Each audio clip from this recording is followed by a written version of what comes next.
This week, Russia launched one of its most brutal attacks in months, bombing cities in the west of Ukraine like Lviv, where many people thought they were safe.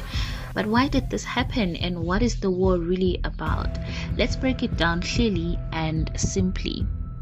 On July 8th and 9th, 2025, Russia launched a wave of missiles and drones attacks on western Ukraine, far from the front lines. Cities like Lviv were hit hard. More than 40 targets were destroyed, including homes, roads, and power stations. Civilians were killed, and the message was clear: nowhere in Ukraine is actually safe. To understand today, we need to look back. Before 1991, Ukraine was part of a large country called the Soviet Union, which was controlled by Russia. But in 1991, the Soviet Union collapsed and Ukraine became independent. Since then, Ukraine wanted to be more connected to Europe and maybe join NATO, a group of countries that protect each other. But Russia didn't like that. Russia wanted Ukraine to stay under its influence, to listen to Moscow, not the West. In 2014, Russia invaded and took over Crimea, a part of Ukraine, and fighting began in the east, with Russia-backed forces taking control of some regions. Then, in February 2022, Russia launched a full invasion of Ukraine.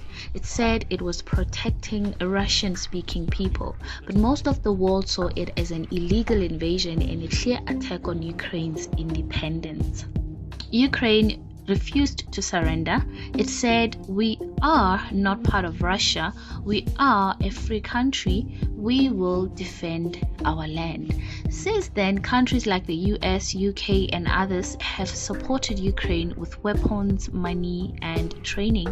But the war continues, and now Russia is attacking deeper inside the country.